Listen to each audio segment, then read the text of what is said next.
দমকল মন্ত্রী সুজিত বসু স্ত্রী পুত্র এবং কন্যাকে এনফোর্সমেন্ট ডিরেক্টরেটের তলব।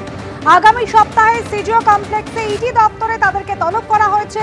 পুরো নিয়োগ দুর্নীতি মামলায় মন্ত্রীর পরিবারকে তলব করা হয়েছে। সরাসরি চলে যাব আমাদের প্রতিনিধি প্রকাশ সিনহা এই মুহূর্তে রয়েছেন আমাদের সঙ্গে। প্রকাশ, কয়েকদিন আগেই দমকল মন্ত্রীর অফিস রেস্তোরাঁয় তল্লাশি চালানো হয়েছিল, সেখান থেকে পাওয়া যাবতীয় তথ্যের ভিত্তিতেই এই তলব। একদমই ঠিক বলছো। তুমি জানো যে এর আগে সুজিত বসুর বাড়িতে, সল্টলেকের অফিসে, রেস্তোরাঁয়, হোটেলে, যে হোটেল তার ছেলের চালান, সেই প্রত্যেকটি জায়গায় তল্লাশি অভিযান চালানো হয়।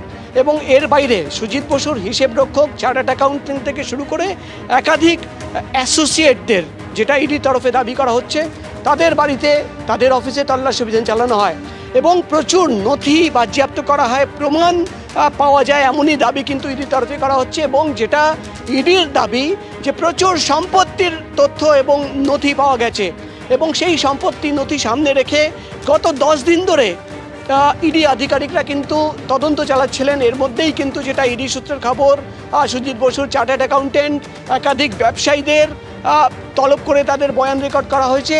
এবার যেটা ইডি সূত্রের খবর, সমস্ত বয়ান রেকর্ড করার পর এবার সুজিত বসুর স্ত্রী, পুত্র এবং কন্যা তিনজনকেই তলব করা হয়েছে। কেন করা হয়েছে?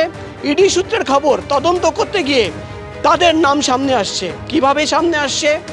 তুমি জানো দক্ষিণদারি এবং লেক টাউনে যে রেস্তোরাঁ এবং হোটেলে তল্লাশি অভিযান চালানো হয়, সেখানে ইডির তরফে দাবি করা হয়েছিল যে সুজিত বসুর ছেলে সেই রেস্তোরাঁ এবং হোটেল বার তিনি কিন্তু অপারেট করতেন, তিনি চালাতেন এবং সেখান থেকে কিছু নগদ টাকাও পাওয়া গেছিল।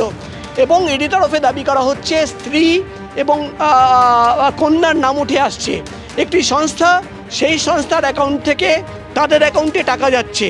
কেন যাচ্ছে তার উত্তর চান ইডি আধিকারিকরা।